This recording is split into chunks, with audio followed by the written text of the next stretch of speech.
끈질긴 기도와 힘 빼는 기도, 끈질긴 기도와 힘 빼는 기도라는 제목으로 하나님 말씀 증거하도록 하겠습니다. 우리가 믿음이 중요합니다. 믿음은 우리를 구원시키는 능력이 있고 또 이 땅에서 승리하게 만드는 또 원동력이 되기도 합니다. 근데 그 믿음하고 긴밀하게 연결된 게 기도겠죠. 그죠? 믿음이 있으면 기도하게 돼 있고 또 기도는 믿음이 없다 그러면 허황될 수 있다는 것입니다. 야고보서 1장 6절을 보니까 오직 믿음으로 구하고, 그냥 기도하라 그게 아니라 전제가 있죠. 믿음으로 구하고 조금도 의심하지 말라. 의심하면 바람에 밀려 요동하는 바닷물결 같다. 이런 사람은 얻기를 구하지 말라. 두 마음을 품은 정함이 없는 사람이다. 이렇게 얘기를 합니다. 그러니까 믿음이 없는 것은 두 마음 품은 거라는 거예요. 그러니까 기도가 이렇게 초점이 안 맞는다는 거죠. 그래서 기도의 전제가 뭐냐 그러면 뭐 여러 가지가 있겠지만 믿음의 기도예요. 믿음이 있어야 기도가 가능해진다는 것입니다. 그러면 그 믿음을 가지고 하는 기도의 그 특성 두 측면이 나오게 되는데 어떻게 보면 이게 모순같이 보이고 대비돼 보이는데 이게 사실은 균형을 이루게 된다는 것입니다. 끈질긴 기도와 힘 빼는 기도. 끈질기다 그러면 내 힘에 초점을 맞추는 것 같이 보이고 힘 빼는 기도 그러면은 자기를 부인한 것 같이 보이는데 이 두 요소가 다 있다라는 것입니다. 그때 이게 믿음의 기도가 될 수 있다라는 거예요. 첫 번째는 끈질긴 기도인데 여기 성경을 보니까 귀신 들린 딸을 둔 여인이 나옵니다. 간청하는 이방인 여자입니다. 수로보니게가 시리아 페니키아죠. 시리아. 그러니까 이스라엘 북쪽의 시리아 페니키아라고 알파벳 최초로 만든 민족이 있죠. 이게 수로보니게 시리안 페니키아겠죠. 그런 이방인 족속입니다. 그러니까 쉬지 않고 예수님께 와가지고 막무가내로 소리를 지릅니다. 근데 예수님이 평상시 반응하고 다르죠. 두 가지가 대비됩니다. 여인의 최선 그리고 예수님의 냉담. 이런 적이 없거든요. 이렇게 막 충돌이 일어나요. 최선을 다해서 부르짖는데 예수님은 가장 냉담한 모습을 보이더라는 것입니다. 심지어 카운터 펀치 같은 게 있죠. 자녀의 떡을 취하여 개들에게 던짐이 마땅치 아니하다. 이건 거의 욕설이거든요. 자존심 팍 상하는 얘기인데 개라고 얘기하잖아요. 그런데 여인은 그 자존심을 뛰어넘고 옳습니다. 개들도 그 자녀들에게 주인의 상에서 떨어지는 부스러기 먹습니다. 그랬더니 여기는 이렇게 말하였으므로 이렇게 나오지만 병행 구절이 마태복음 15장에 나오는데 내 믿음이 크도다. 그러면서 구원 받았다 그렇게 말씀하잖아요. 그러니까 우리가 이런 한계를 뛰어넘는 게 끈질긴 기도가 필요하다는 것입니다. 끈질김의 뿌리는 뭐예요? 예수님밖에 답이 없다라는 거죠. 그게 믿음이라는 거예요. 그러니까 우리가 이런 거예요. 똑같은 상황이 우리도 벌어지는데 뭐 이렇게 기도하잖아요. 기도하다가 지친다는 얘기는 무슨 얘기죠? 지쳐서 기도를 안 한다는 얘기는 좀 해봤다라는 거예요. 해봤는데 이거 말고 다른 대안 찾겠다는 거죠. 그런 거 아닙니까? 하나님께 매달려 봤더니 안 되니까 이거 다 쓸데없어. 다른 길 찾아봐야지. 뭐 결혼도 그런 거 아니에요? 뭐 맨날 결혼기도 맨날 하다가 안 되니까 이거 아니겠어. 뭐 중매업체 가야지. 뭐 이런 거하고 똑같은 거죠. 뭐 기도 백날 해봤더니 이거 뭐 되는 일이 없네. 뭐 사업도 잘 안 되네. 뭐 다른 길 한번 찾아봐야지. 그런 거겠죠. 근데 이 수로보니게 여인은 그게 없었다라는 거예요. 끈질김이란 게 뭐예요? 예수님 외엔 다른 길이 없다라는 거죠. 그래서 예수님께서 시험적으로 얘기하는 거예요. 예수님에게서 이렇게 좀 질리도록. 그죠? 그럼에도 불구하고 이런 게 장애가 되지 않죠. 이게 뭐 확고한 거죠. 예수님 외에는 내 딸 고칠 수 있는 길이 없다라는 거예요. 의사도 아니고 뭐 어떤 방법도 아니라는 거예요. 이걸 믿음으로 보셨다는 겁니다. 그러니까 우리 쉽게 이 길 저 길 찾고 대안이 많은 게 답이 아니에요. 그죠? 예수님 외에 우리에게 무슨 대안이 있겠습니까? 주밖에 없는 거죠. 그래서 끈질김이라는 것은 바로 거기에 나온다는 것입니다. 대부분 우리 인생을 살다 보면 한계에 부딪히게 되는데 한계라는 건요 이게 높은 거 아니에요. 그래서 이거 몇 번 시도하다가 넘어가는 게 아니라니까요. 될 때까지 계속 하다 보면은 넘어가는 겁니다. 그러니까 이 한계 상황을 뛰어넘는 거 이게 티핑 포인트인데 티핑 포인트를 넘을 수 있는 길이 뭐예요? 끈질김 외엔 더 있겠어요? 왜 끈질김이라 그러죠? 우리 시간을 모르니까 하나님의 시간을 알아야 될까? 끈질김과 동의어는 인내거든요. 인내하면서 계속 가야지 하나님의 때가 될 때 이루어지는 거죠. 그러니까 우리는 그 때를 모르니까. 우리 크게 잡으면은 다 맞는 거 아니에요? 뭐 그 사람 언제 와요? 그러면 10분 안에 이렇게 맞추려고 그러면 뭐 3시에서 3시 10분 사이에 그럼 안 맞을 수 있지만 1시간으로 터울이 늘어나면 좀 맞을 수 있죠. 2시 반부터 뭐 3시 반 사이. 더 큰 건 뭐죠? 한 10시간씩 막 늘리면 되죠. 그죠? 한 11시부터 그 다음날 11시 사이에 올 거다. 그럼 그 안에 올 거 아니에요. 더 늘리면 뭐라 그래요? 3일 안에 올 거야. 그럼 거의 맞죠. 그러니까 똑같은 얘기라는 것이면 인내는 그런 거예요. 그죠? 이렇게 하나님이 이루어질 때까지 끈질기게 기다리면은 반드시 이루어지게 되는데 인내 없이는 한계를 뛰어넘을 수 없다라는 것입니다. 그래서 우리 인생 가운데 하나님께서 이게 인생에 불리한 조건을 줄 때가 많이 있어요. 이 여인은 불리한 조건이 두 가지잖아요. 이방인이라는 불리한 조건, 여자라는 불리한 조건. 근데 이 불리한 조건이 있을 때 특징이 뭐냐 하면 의지할 게 없잖아요. 그래서 오히려 초점이 하나라는 것입니다. 예수님 외엔 답이 없다. 그래서 한계를 뛰어넘는 거예요.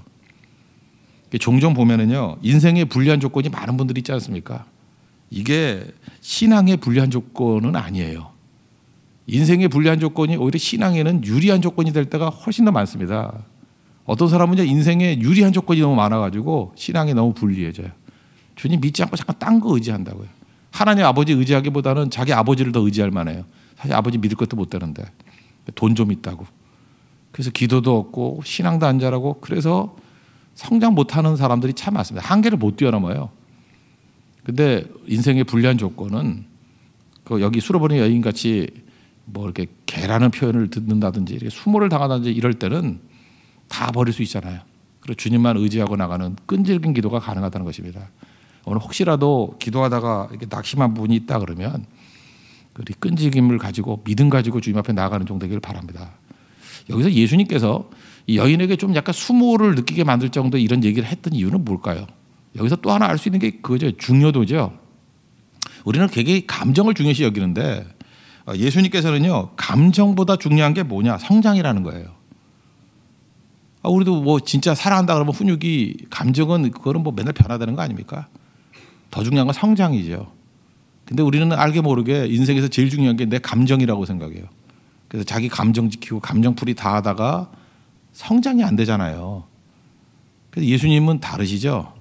감정의 손상은 있다 할지라도 성장이 있다 그러면 그 길을 가시는 분이에요. 우리를 다룰 때도 다루지 않다는 거죠. 그래서 예수님 잘 믿으면요, 감정이 상할 때가 많아요. 신앙생활 하면서 이렇게 봉사할 때도 보면 감정이 상할 때가 많아요. 그런데 지나놓고 보면요, 감정이 상해가지고 손해보는 적이 없어요. 그걸 통해서 성장이 일어나요. 여러분들 혹시라도 감정이 상한다 그러면 좋게 생각하십시오. 이게 내 성장을 가로막고 있었는데 이 감정이 깨지는 걸 통해서 하나님 나를 성장시켜 주시는구나. 그게 끈질긴 기도라는 거예요. 우리 끈질김의 기도를 통해서 성장할 수 있는 하나님의 거룩한 백성 되기를 바랍니다. 두 번째는 또 상반된 개념인데요. 힘 빼는 기도가 꼭 필요하다는 것입니다.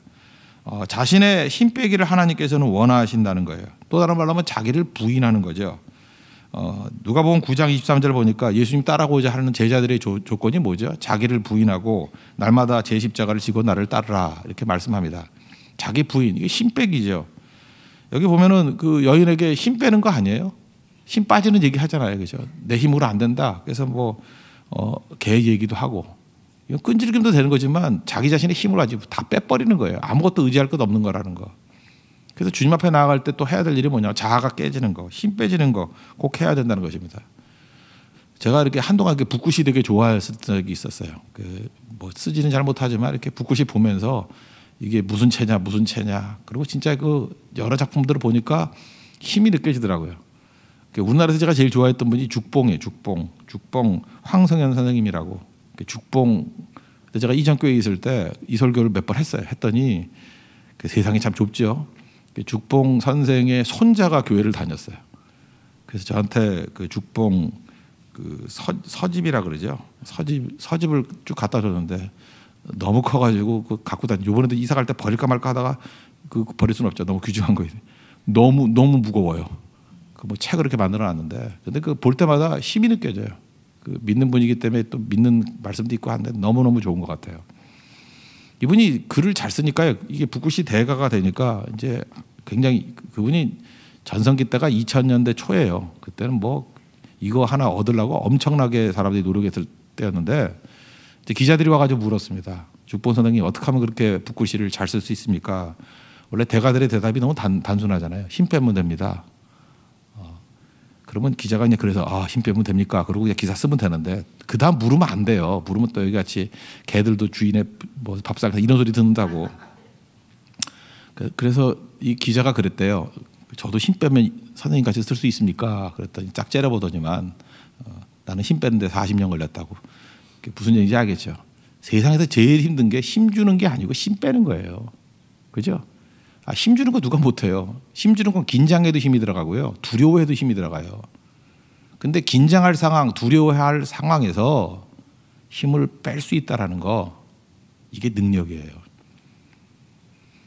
우리 힘 뺀다는 게 뭐죠? 일종의 신뢰죠. 제가 어제도 이렇게 우리 집 강아지하고 좀 놀았는데, 강아지가 정말 상대적인 기쁨이 있어요. 그동안 엄마를 좋아했는데 엄마를 싫어하고 저를 좋아하고. 뭐 우리 딸들은 인간 취급도 안 해요, 그냥. 그러니까 집안에서 제가 존귀와 영광과 찬송을 홀로 받으니까 또 그게 또 묘한 또 재미가 있더라고요. 근데 그 사람들에게 비교하는 것도 있지만 둘이 있을 때 느끼는 바가 뭐냐 하면은, 저하고 있을 때는 아무리 위험한 상황이 될지라도 이게 축 늘어져요. 모든 힘을 다 빼. 와, 그때 그 묘한 그 느낌이 오잖아요. 힘 뺀 개 만져봤어요? 그냥 막 이렇게 좀 세게 잡아도 힘이 안 들어가요. 그냥 완전히 믿는 거야. 이건 뭐 이런 믿음이 없어요. 근데 그 믿음이 어디서 느껴지냐면 말 못 하잖아요. 힘이 안 들어가요. 그래서 제가 한 수 배웠거든요. 하나님 앞에서 나도 아무리 어려움과 난관이 있다 할지라도 이 개 같은 모습이 돼야지. 그죠? 주님 철저히 신뢰하면 힘이 안 들어가요. 긴장이 없고 두려움이 없고 철저히 맡기는 거거든요. 근데 그때 능력이 나타나는 거죠. 디모데후서 1장 7절 다 아시잖아요. 하나님께서 우리에게 주시는 마음이 두려워하는 마음 아니다.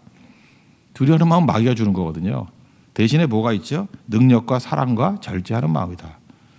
이게 반대 얘기니까, 두려워하는 마음에 사로잡히면은 일단 능력이 안 생겨요. 두려워하는 마음에 사로잡히면 사랑이 안 된다니까요. 그 두려워하는 마음이 생기면 절제가 안 돼요, 절제가. 그러니까 어떤 사람이 뭐 이래요. 막 능력도 없고 사랑도 없고 막 소리 질러대면서 펄펄 뛰어요. 막 분노하고 그래요. 그럼 뭐가 없는 거죠? 두려워하고 있는 거거든요. 그게 믿음이 없는 거예요. 믿음이.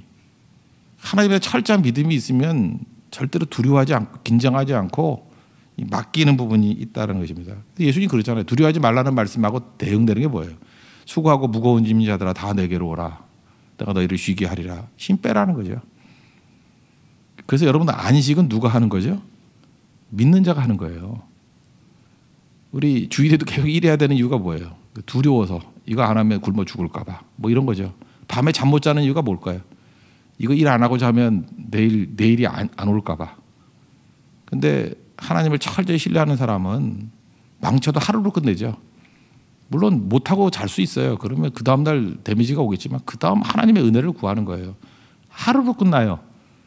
근데 이게 몸에 밴 사람이 있죠. 낮밤이 바뀌어가지고 뭐 몇 년을 살고 맨날 불면증에 걸렸다 그러고, 그 얘기는 나 정말로 믿음 없는 사람입니다. 그 얘기가 똑같은 얘기죠. 하나님께 맡기질 못하는 거예요. 자기 믿는 거예요. 자기 믿을 것도 안 되는. 우리 그 불면증에 걸리고 부들부들 떠는 사람들 보면 얼마나 약해 보여요.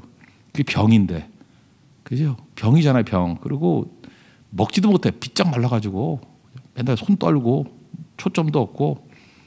우리 인간들이 바라볼 때 세상에서 제일 약한 존재인데, 근데 자기를 믿어요. 그러니까 염려 근심이 떠나지 않는 거지. 진짜 얼마나 답답한 일입니까? 저 정도면 하나님이 우리를 그렇게 만든 것 같아요. 이게 잠깐 근심하고 걱정하면 살 빠지고 마르게 만들어요. 내 힘을 빼는 거거든요. 그러면 이제는 하나님 의지해야지. 근데 이 악착 같은 인간은요, 말라 죽을 때까지 자기 의지해요. 하나님께 맡기질 못해요. 그게 어리석음이죠. 하나님 앞에 우리가 철저히 맡기는 모습이 있어야 된다는 것입니다. 그래서 성경은 믿음을 자무르면서 해요. 시편 127편 1절 2절 보니까 거의 일하는 얘기 나오잖아요. 여호와께서 집을 세우지 아니하시면은 세우는 자의 수고가 헛됨. 여호와께서 성을 지키지 아니하시면 파수꾼의 깨어 있음이 헛됨. 뭐 다 일하는 거 아니에요, 그죠? 집 짓고 성 지키고 일찍이 일어나고 늦게 누우는 것, 수고의 떡을 먹는 게 헛됨. 다 열심히 사는 사람 얘기 아니에요, 그죠? 다 열심히 사는 사람. 열심히 사는데 특징이 뭐예요? 자기 힘으로 나를 지키겠다라는 거예요. 그런데 그 다음에 뚱딴지 같은 얘기가 나오죠. 사랑하는 자에게 잠을 주신다고. 이 잠은 어떤 잠일까요? 하나님을 철저히 신뢰하는 잠이에요. 이거는 뭐예요? 힘 빼는 잠이에요. 누가 잠잘 수 있습니까? 주님을 신뢰하고 힘 빼는 자가 잠자는 거예요. 그래서 사도행전 12장에 야고보가 죽고 사도 야고보가 죽고 이제는 베드로가 죽을 차례가 왔는데 감옥에서 깊이 잠든 얘기가 나오죠. 이건 사망의 잠이 아니라 이건 신뢰의 잠이에요. 하나님 믿고 자는 거. 그래서 우리 뭐 의학에서도 그런 얘기 하잖아요. 우리가 잠 잘 잘 때 애들이 키 큰다고. 그렇다고 여러분 키 작은 사람들이 뭐 잠을 못 잤다 그 얘기는 아닙니다. 유전적인 요소도 있겠지만 저는 옛날에 그랬던 것 같아요. 제 기억이 나는데 중학교 1학년 때 무지하게 컸는데 1학년 때 1년 동안에 한 20cm 큰 것 같아요.